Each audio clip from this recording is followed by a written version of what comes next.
ಡೆಲ್ಲಿ ಪ್ರವಾಸ ಎಲ್ಲರೂ ಸೇರಿಸಿ ಮಾತಾಡ್ತೀನಿ.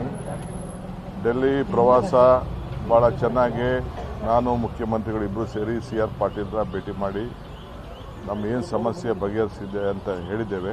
ಅವ್ರಿಗೆ ಅರ್ಥ ಆಗಿದೆ ಪ್ರಯಾರಿಟಿ. ನಾವು ಕೂಡ ಟ್ರಿಬ್ಯುನಲ್ ಅವಾರ್ಡ್ ವಿಚಾರದಲ್ಲಿ, ಮೇಕೆದಾಟು ವಿಚಾರದಲ್ಲಿ, ಎತ್ತಿನೊಳೆ ವಿಚಾರದಲ್ಲಿ ಮತ್ತು ಅಪ್ಪರ್ ಭದ್ರಾ ಯೋಜನೆ ಮತ್ತು ಮದಾಯಿ ಇಷ್ಟನ್ನು ಕೂಡ ಕಳಸಾ ಬಂಡೂರಿ ಇವೆಲ್ಲ ಕೂಡ ಪ್ರಸ್ತಾವನೆ ಮಾಡಿದ್ದೇವೆ. ಅವ್ರಿಗೆ ಮನವರಿಕೆ ಆಗಿದೆ, ಇದು ಪ್ರಯಾರಿಟಿಲಿದೆ ಅಂತ ಅಂದ್ಬಿಟ್ಟು. ಸೊ ಕರೆಸಿ ಒಬ್ಬೊಬ್ಬರನ್ನೇ ಮಾತಾಡ್ತೀವಿ ಅಂತ ಹೇಳಿದ್ದಾರೆ. ಅಪ್ಪರ್ ಭದ್ರದ್ದು 5,300 ಕೋಟಿ ಬಿಡುಗಡೆ ಮಾಡ್ತಾರೆ.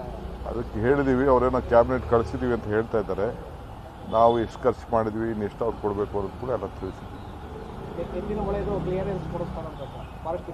ಅದೇ ಎತ್ತಿನೊಳೆ ಅಪ್ಲೈ ಮಾಡಿದ್ದೀವಿ, ಕೊಡಲೇಬೇಕು, ಕೊಡಿಸ್ತಾರೆ ಅಂತ ಏನಿದೆ, ಕೊಡಲೇಬೇಕಾಗಿದೆ. It is a duty. ಮೊದಲೆಲ್ಲ ಅಪ್ರೂವ್ ಆಗಿದೆ ಸ್ಟೇಜ್ ಬೈ ಸ್ಟೇಜು. ಈಗ ನಾವು ಆಲ್ಟರ್ನೇಟಿವ್ ಲ್ಯಾಂಡ್ ಕೊಟ್ಟಿದ್ದೀವಿ, ಅದು ಕೊಡ್ತಾರೆ. ಮೇಕೆದಾಟುದು ತಮಿಳುನಾಡು ಜೊತೆ ನೀವು ಮಾತನಾಡಬೇಕು ಅಂತ BJP ಅವರು ಹೇಳ್ತಾ ಇದ್ದಾರೆ. ಅಲ್ಲಿ ಒಪ್ಪಿಕೊಳ್ಳಿ, ಆ ನಂತರದಲ್ಲಿ ಸೆಂಟ್ರಲ್ ಆಯ್ತು, ಅವ್ರ ಸಲಹೆ ಎಲ್ಲ ಸ್ವೀಕಾರ ಮಾಡೋಣ. ಬಿಜೆಪಿ ಅವ್ರದ್ದು ಹೋರಾಟ ಸರ್, ಅವರು ರಾಜ್ಯಾದ್ಯಂತ ಹೋರಾಟ ಕೊಟ್ಟಿದ್ದು ಸರ್. ಇದು ಬೆಲೆ ಏರಿಕೆ ವಿರುದ್ಧ. ಬೆಲೆ ಏರಿಕೆ ಪ್ರಾರಂಭ ಮಾಡಿದ್ದೆ ಅವರು. ಬೆಲೆ ಏರಿಕೆ ಅವ್ರು ತಂದಿದ್ದರಿಂದನೇ ನಾವು 5 ಗ್ಯಾರಂಟಿಗಳು ಕೊಟ್ಟಿದ್ದು. ಬೆಲೆ ಏರಿಕೆಯಿಂದ ಜನ ತತ್ತರಿಸ್ತಾ ಇದ್ದಾರೆ. ಈಗ ನಾವೇನು ಬೆಲೆ ಏರಿಕೆ ಮಾಡಿಲ್ಲ. ಈಗ ಸ್ವಲ್ಪ ರೈತರಿಗೆ ಸಹಾಯ ಆಗಬೇಕು ಅಂತ ರೈತರಿಗೆ ಬೇರೆ ರಾಜ್ಯಕ್ಕಿಂತ ಕಡಿಮೆ ಇಟ್ಟಿದ್ದೀವಿ ನಾವು.